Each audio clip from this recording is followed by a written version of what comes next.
Hello everyone, welcome back to the channel. इस video में हम कंटिन्यू करने वाले हैं बिजनेस मैनेजमेंट की यूनिट 3 के कुछ और आए एमसीक्यूज। इससे पहले भी काफी सारी वीडियोस में काफी सारे एमसीक्यूज हम कवर कर चुके हैं। उम्मीद करता हूँ वीडियोस आपने देख ली होंगी। अगर आपने वीडियोस नहीं देखी तो एक प्लेलिस्ट बनी हुई है एमसीक्यूज ऑफ बिजनेस मैनेजमेंट के नाम से, उस प्लेलिस्ट में जाकर आप उन सभी वीडियोस को देख सकते हैं। फिलहाल आगे बढ़ते हैं और बात करते हैं उन क्वेश्चंस की जो हम इस वीडियो में कवर करने हैं। तो इस वीडियो का सबसे पहला क्वेश्चन है हमारा, in a leader intellectual traits include. तो एक लीडर में इंटेलेक्चुअल ट्रेड्स जो होते हैं उसमें क्या क्या चीजें इंक्लूड होती है वो हमें बतानी है। तो सबसे पहले आप यहाँ पर मीनिंग जानो, इंटेलेक्चुअल ट्रेड्स का मीनिंग क्या होता है। तो इंटेलेक्चुअल बेसिकली कनेक्टेड है एक पर्सन की थिंकिंग एबिलिटी से। ठीक है, एक पर्सन किसी सिचुएशन में किस तरीके से सोच रहा है एक लॉजिकल वे में, वो उसका इंटेलेक्चुअल ट्रेड्स है। ठीक है, तो इसमें क्या क्या चीजें इंक्लूड होंगी, an open mind, a scientific approach, a capacity for sound judgement, या फिर all of the above. Here option D is correct, all of the above. तो ये सभी हमारे इंटेलेक्चुअल ट्रेड्स हैं जो एक लीडर में होने चाहिए या फिर होते हैं।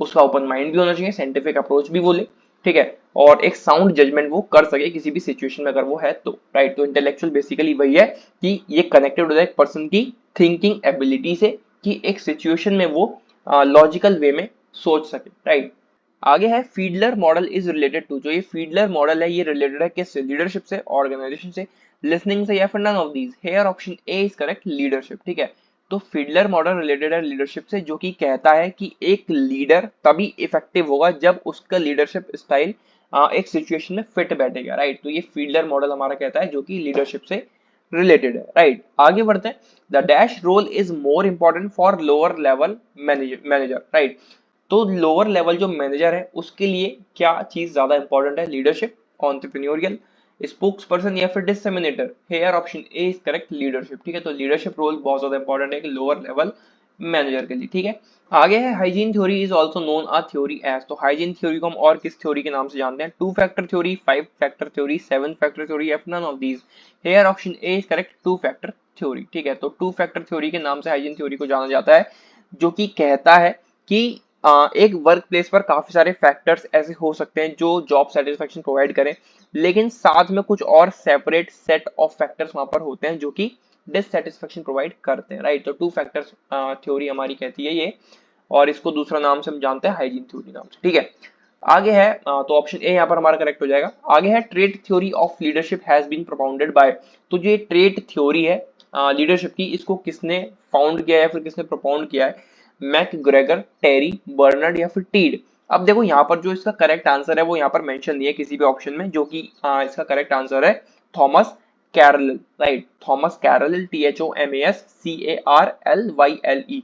1841 में इन्होंने प्रपोन्ड किया था, मैंने सर्च किया जब गूगल पर, तो यहाँ पर वो ऑप्शन गिवन नहीं है। राइट, तो इन्होंने यहाँ पर जो ऑप्शन सी दिया हुआ था, ऑप्शन सी दिया हुआ था बर्नर्ड, जो कि रॉन्ग ऑप्शन है वैसे तो, लेकिन अगर आपके एग्जाम में आपको देखने को मिलता है यही ऑप्शन तो आप सी लगाएंगे, बर्नर्ड। राइट, फिलहाल मुझे नहीं पता कि बर्नर्ड ने इसकी कब खोज करी थी या फिर कब इसको डिस्कवर किया था, लेकिन जो इसका करेक्ट ऑप्शन वो है थॉमस कैरल।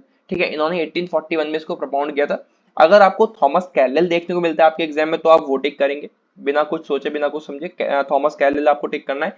अगर थॉमस कैरल ना मिलके आपको यही ऑप्शंस मिलते हैं तो आप वहां पर बर्नार्ड को टिक करेंगे। ठीक है, आगे है directing is the guidance, the inspiration, the leadership of those man and women that constitute the rear core of the responsibilities of management who said this statement. तो एक स्टेटमेंट दी गई है यहाँ पर डायरेक्टिंग के रिगार्डिंग। तो ये स्टेटमेंट किसने दी, हमसे ये पूछा गया है, Brech, Urwick, both A and B, या फिर McFarland. Here option C is correct, both A and B, Brech और अर्विक्स दोनों ने ही ये स्टेटमेंट मिलकर दी है डायरेक्टिंग के रिगार्डिंग। ठीक है, आगे बढ़ते हैं। The advantage of autocratic leadership is. तो क्या फायदा होता है ऑटोक्रेटिक लीडरशिप का, quick decision, strong motivation, strict discipline, या फिर all of these. Here option D is correct, all of these. इसको टिक कर देते हैं, तो ऑप्शन डी यहाँ पर करेक्ट हो जाएगा, all of these. Autocratic leadership के ये सभी एडवांटेजेस या फिर कह सकते हैं फायदे होते हैं। Right, participative leadership is also known as. तो पार्टिसिपेटिव लीडरशिप को और किस नाम से जाना जाता है, democratic leadership, directive leadership, automation leadership, या फिर all of these. Here option A is correct, democratic leadership, जिसमें जितने भी वहां पर इंडिविजुअल है, जितने भी लोग वहां पर हैं, उनको पूरी फ्रीडम होती है अपने डिसीजंस खुद लेने की, अपने काम खुद करने की। ठीक है, तो पार्टिसिपेटिव लीडरशिप को हम डेमोक्रेटिक लीडरशिप के नाम से भी जानते हैं। राइट, आगे है which type of result of positive leadership is for motivating people. तो अगर हम लोगों को वहां पर मोटिवेट करें तो जो पॉजिटिव लीडरशिप का रिजल्ट रहेगा वो कैसा रहेगा, या फिर उससे क्या उनको फायदा होगा, creating fear, centralisation of authority, increase in their satisfaction, या फिर all of the above. Here option C is correct, increase in their satisfaction. जो यहाँ पर लोग हैं उनको जो सेटिस्फेक्शन है उनका वो और ज्यादा इंक्रीज हो जाएगा, फिर बढ़ जाएगा। ठीक है, तो ऑप्शन सी यहाँ पर हमारा करेक्ट हो जाएगा। आगे बढ़ते the main reason of most enterprises becoming unsuccessful is inefficient leadership, who give the statement. तो ये स्टेटमेंट किसने दी है कि आज के समय में हम देखें तो जो ज्यादातर एंटरप्राइजेस या फिर ज्यादातर ऑर्गेनाइजेशंस हैं वो अनसक्सेसफुल हो रही हैं क्योंकि वहां पर इनएफिशिएंट लीडरशिप है। ये स्टेटमेंट किसने दी है? कून्स एंड ओ डोनेल ने, पीटर एफ ड्रकर ने, जॉर्ज आर टेरी या फिर Mooney and Reiley. Here option B is correct, Peter F Drucker ने। ठीक है, तो ये स्टेटमेंट दी है पीटर एफ ड्रकर ने। Option B is the correct answer of this question, right. आगे which types of leader uses the style with unskilled workers where a great deal of control is needed। आगे है which type of leader uses the style with unskilled workers where a great deal of control is needed। तो अगर unskilled workers हैं और वहां पर बहुत ज्यादा कंट्रोल करने की नीड भी है तो लीडर जो है वो किस तरह का स्टाइल या फिर कह सकते हैं लीडरशिप स्टाइल यूज करेगा? सिचुएशनल, ट्रांजैक्शनल, ट्रांसफॉर्मेशनल या फिर democratic. Hair option D is correct, पर यहाँ पर डेमोक्रेटिक नहीं आएगा, यहाँ पर ऑटोक्रेटिक आएगा। डेमोक्रेटिक की जगह आपको यहाँ पर करना है ऑटो। लिख नहीं रहा यार मैं, बहुत ज्यादा खराब हो जाएगा ये। चलो लिख नहीं रहे इसको, आप फिलहाल कहीं नोट कर लो। यहाँ पर है हमारा ऑटोक्रेटिक। ठीक है, डेमोक्रेटिक नहीं है, ऑटोक्रेटिक स्टाइल वहां पर आएगा जहां पर अनस्किल्ड वर्कर्स हैं। अगर वहां पर बहुत ज्यादा कंट्रोल की नीड है तो लीडर जो है वो जो लीडरशिप स्टाइल यूज करेगा वो होगा ऑटोक्रेटिक लीडरशिप स्टाइल, राइट। तो डेमोक्रेटिक की जगह आपको वहां पे करना है ऑटोक्रेटिक, राइट। तो ये ऑप्शन गलत दिया हुआ है, बाकी सब तो वैसे भी गलत है क्योंकि हमें कोई एक ही चूज करना है। तो डेमोक्रेटिक की जगह ऑटोक्रेटिक आप कर लोगे। ठीक है, आगे है under motivational styles the main approaches following by the leader is. तो मोटिवेशनल स्टाइल्स के अंडर में अगर हम देखें तो मेन अप्रोच जो रहती है लीडर की वो क्या रहती है?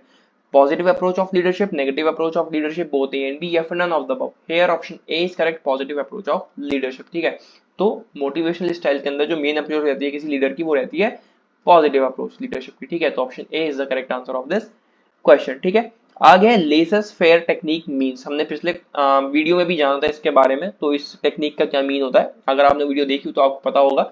Giving complete freedom to subordinates, centralized decision making power, consultation and participation of subordinates या फिर none of these। Here option A is correct, giving complete freedom to subordinates। तो laissez faire ये टेक्निक है हमारी लीडरशिप की जिसका मतलब होता है कि कंप्लीट फ्रीडम हम दे देते हैं सबऑर्डिनेट्स को, जो भी उनको करना है वो करें, डिसीजन मेकिंग जो करनी है वो करे, जिस तरीके से काम करना है वो करे।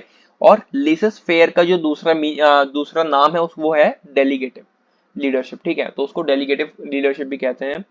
आ गया था main styles of leadership are. जो लीडरशिप के मेन स्टाइल्स होते हैं वो कितने होते हैं? 6, 5, 4 या फिर 3। Hair option D is correct, 3। कौन कौन से होते हैं ये भी हाथों हाथ जान लो।